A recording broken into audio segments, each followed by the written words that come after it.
ಬುಧವಾರ ಪ್ರಮಾಣ ಸ್ವೀಕಾರಕ್ಕೆ ಭಾವಿ ಸಿಎಂ ಡಿಕೆ ಶಿವಕುಮಾರ್ ಎಲ್ಲಾ ರೀತಿಯ ಸಿದ್ಧತೆಗಳನ್ನ ಮಾಡಿಕೊಳ್ತಾ ಇದ್ದಾರೆ. ಡಿಕೆ ಶಿವಕುಮಾರ್ ಜೊತೆಗೆ 11 ಮಂದಿ ಸಚಿವರಿಂದ ಪ್ರಮಾಣ ವಚನ ಸ್ವೀಕಾರ ಆಗುತ್ತೆ. ಬುಧವಾರ ಪ್ರಮಾಣ ವಚನ ಸ್ವೀಕಾರ ಕಾರ್ಯಕ್ರಮ ಇರುವಂತದ್ದು.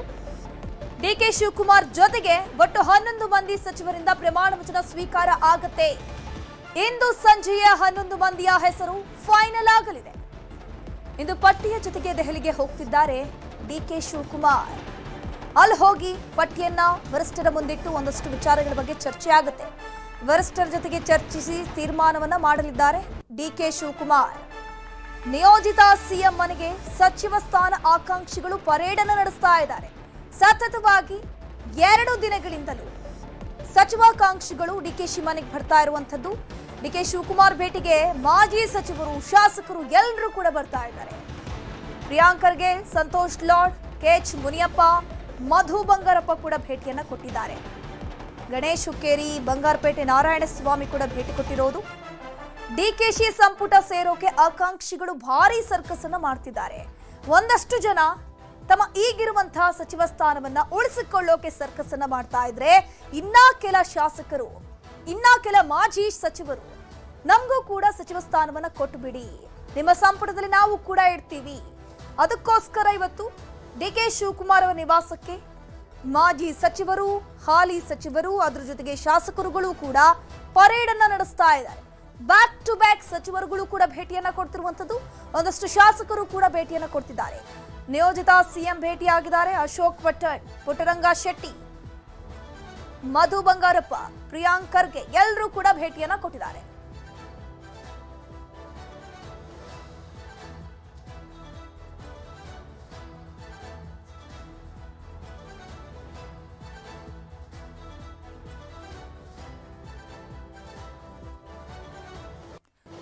ಇದ್ರ ಬಗ್ಗೆ ಹೆಚ್ಚಿನ ಮಾಹಿತಿ ನೀಡ್ತಾ ಹೋಗ್ತಾರೆ ನಮ್ಮ ಪ್ರತಿನಿಧಿ ಹೆಬ್ಬಾಕ ತಿಮ್ಮೇಗೌಡರು, ಹಾಗೇನೆ ಕಾರ್ತಿಕ್, ಇಬ್ಬರೂ ಕೂಡ ನೇರ ಸಂಪರ್ಕದಲ್ಲಿ ಜಾಯಿನ್ ಆಗಿದ್ದಾರೆ. ಮೊದಲಿಗೆ ಹೆಬ್ಬಾಕ ತಿಮ್ಮೇಗೌಡರನ್ನ ಮಾತನಾಡಿಸ್ತಾ ಹೋಗ್ತೀನಿ. ಹೆಬ್ಬಾಕ ತಿಮ್ಮೇಗೌಡ್ರೆ, ಒಂದ್ ಕಡೆ ಈಗ ಸಿಎಂ ಸ್ಥಾನ ಪಕ್ಕ ಆಗಿದೆ. ಪ್ರಮಾಣ ವಚನ ಸ್ವೀಕಾರದ ಸಂದರ್ಭದಲ್ಲಿ ಒಟ್ಟು ಎಷ್ಟು ಸಚಿವರು ಪ್ರಮಾಣ ವಚನ ಸ್ವೀಕರಿಸ್ತಾನೆ ಅನ್ನೋ ಮಾಹಿತಿ ಸಿಕ್ಕಿದೆ.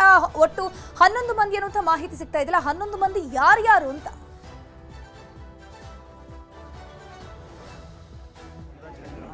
ಧನುಶ್ರೀ, ಬಹಳ ಮುಖ್ಯವಾಗಿ ಜೂನ್ 3ನೇ ತಾರೀಕು ಸಂಜೆ 4:05ಕ್ಕೆ ಡಿಕೆ ಶಿವಕುಮಾರ್ ಅವರು ಮುಖ್ಯಮಂತ್ರಿಯಾಗಿ ಪದಗ್ರಹಣವನ್ನು ಮಾಡಲಿದ್ದಾರೆ. ಡಿಕೆ ಶಿವಕುಮಾರ್ ಅವರ ಏನು ಪದಗ್ರಹಣದ ಸಂದರ್ಭದಲ್ಲಿ 11 ಮಂದಿ ಹಿರಿಯ ಶಾಸಕರು ಕೂಡ ಸಚಿವರಾಗಿ ಪದಗ್ರಹಣವನ್ನ, ಪ್ರಮಾಣ ವಚನವನ್ನ ಸ್ವೀಕಾರ ಮಾಡಲಿದ್ದಾರೆ ಅನ್ನುವಂಥ ಒಂದು ಮಾಹಿತಿ ನಮ್ಮ ನ್ಯೂಸ್ 18ಗೆ ಲಭ್ಯ ಆಗಿರ್ತಕ್ಕಂಥದ್ದು.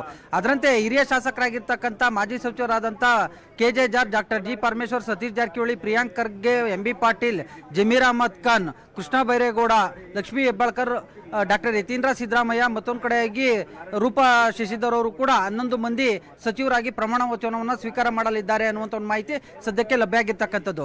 ಈಗಾಗಲೇ ಏನು ಈ ಒಂದು ವಿಚಾರವಾಗಿ ಪ್ರತಿಕ್ರಿಯೆಯನ್ನು ಕೊಟ್ಟಿರ್ತಕ್ಕಂಥ ಎಸಿಸಿ ಅಧ್ಯಕ್ಷ ಮಲ್ಲಿಕಾರ್ಜುನ್ ಖರ್ಗೆ ಅವರು ಕೂಡ ಏನು ಕಲಬುರಗಿಯಲ್ಲಿ ಮಾತನಾಡಿರುವಂಥದ್ದು. ಅಂದ್ರೆ ಮೊದಲ ಹಂತದಲ್ಲಿ ಒಂದಷ್ಟು ಮಂದಿ ಶಾಸಕರನ್ನ ಏನು ಸಚಿವರನ್ನಾಗಿ ಮಾಡ್ತೀವಿ, ಅವರು ಪ್ರಮಾಣ ವಚನವನ್ನು ಸ್ವೀಕಾರ ಮಾಡ್ತಾರೆ. ಇನ್ನುಳಿದಂತೆ 15 ದಿನ ಅಥವಾ 1 ತಿಂಗಳ ಬಿಟ್ಟು ಇನ್ನುಳಿದಿರ್ತಕ್ಕಂಥ ಶಾಸಕರನ್ನ ಸಚಿವರನ್ನಾಗಿ, ಅಂದ್ರೆ 2ನೇ ಹಂತದಲ್ಲಿ ಅವರಿಗೆ ಸಚಿವ ಸ್ಥಾನವನ್ನ ಕೊಡ್ತೀವಿ ಎನ್ನುವಂತ ಒಂದು ಮಾತನ್ನ ಹೇಳಿರ್ತಕ್ಕಂಥದ್ದು. ಏನು ಈ ಒಂದು ಮೊದಲ ಹಂತದಲ್ಲಿ ಹಿರಿಯ ಶಾಸಕರಿಗೆ ಆದ್ಯತೆಯನ್ನು ಕೊಡ್ತಾರೆ ಎನ್ನುವಂತ ಒಂದು ಮಾಹಿತಿ ಲಭ್ಯ ಆಗಿರ್ತಕ್ಕಂಥ ಹಿನ್ನೆಲೆಯಲ್ಲಿ ಇದೀಗ ನಿಯೋಜಿತ ಮುಖ್ಯಮಂತ್ರಿ ಡಿಕೆ ಶಿವಕುಮಾರ್ ಅವರ ನಿವಾಸಕ್ಕೆ ಹಿರಿಯ ಶಾಸಕರ ದಂಡೆ ಹರಿದು ಬರ್ತಾ ಇರ್ತಕ್ಕಂಥದ್ದು. ಯಾಕಂತ ಹೇಳಿದ್ರೆ ಇಂದು ಬೆಳಗ್ಗೆಯಿಂದಲೂ ಕೂಡ ಹಿರಿಯ ಶಾಸಕರುಗಳು ಡಿಕೆ ಶಿವಕುಮಾರ್ ಅವರ ದುಂಬಾಲು ಬಿದ್ದಿರ್ತಕ್ಕಂಥದ್ದು. ನನಗೂ ಕೂಡ ಒಮ್ಮೆ ಅವಕಾಶವನ್ನ ಮಾಡಿಕೊಡಿ ಎನ್ನುವಂತ ಒಂದು ನಿಟ್ಟಲ್ಲಿ ಏನು ಮಾಜಿ ಸಚಿವರಾದಂಥ ಟಿ.ಬಿ. ಜಯಚಂದ್ರ, ಬಂಗಾರಪೇಟೆ ನಾರಾಯಣಸ್ವಾಮಿ, ಮಾಲೂರು ನಂಜೇಗೌಡ, ಮಧು ಬಂಗಾರಪ್ಪ, ಪ್ರಿಯಾಂಕ್ ಖರ್ಗೆ, ಮತ್ತೊಂದು ಕಡೆಯಾಗಿ ಹಲವಾರು ಮಂದಿ, ಪುಟ್ಟರಂಗ ಶೆಟ್ಟಿ, ಈ ರೀತಿಯಾದಂಥ ಹಿರಿಯ ಶಾಸಕರು ಕೂಡ ಭೇಟಿ ಕೊಟ್ಟಿರ್ತಕ್ಕಂಥದ್ದು. ಹಿರಿಯ ಶಾಸಕರ ಭೇಟಿ ಬೆನ್ನಲ್ಲೇ ಇದೀಗ ಹೊಸ ಶಾಸಕರು ಕೂಡ ಒಂದು ಬೇಡಿಕೆಯನ್ನು ಮುಂದಿಟ್ಟಿರ್ತಕ್ಕಂಥದ್ದು. ಹೊಸದಾಗಿ ಗೆದ್ದಿರ್ತಕ್ಕಂಥ 5-6 ಮಂದಿ ಶಾಸಕರಿಗೆ ಅವಕಾಶವನ್ನು ಮಾಡಿಕೊಡ್ಬೇಕು ಅನ್ನುವಂಥ ನಿಟ್ಟಲ್ಲಿ ಈ ಮೂಲಕವಾಗಿ ಯುವಕರಿಗೂ ಕೂಡ ಒಂದು ಆದ್ಯತೆ ಕೊಟ್ಟಂತಾಗುತ್ತೆ ಎಂಬ ಸಂದೇಶ ರವಾನೆ ಆಗುತ್ತೆ. ಈ ನಿಟ್ಟಿನಲ್ಲಿ ಎಐಸಿಸಿ ನಾಯಕರು ಮತ್ತೆ ರಾಜ್ಯದ ನಾಯಕರು ಕೂಡ ಗಮನ ಹರಿಸಬೇಕು ಅನ್ನುವಂಥ ನಿಟ್ಟಲ್ಲಿ ನಮ್ಮ ನ್ಯೂಸ್ 18 ಜೊತೆ ಮಾತನಾಡಿದಂಥ ದರ್ಶನ್ ಧ್ರುವನಾರಾಯಣ ಅವರು ಕೂಡ ಒತ್ತಾಯವನ್ನು ಮಾಡಿರ್ತಕ್ಕಂಥದ್ದು.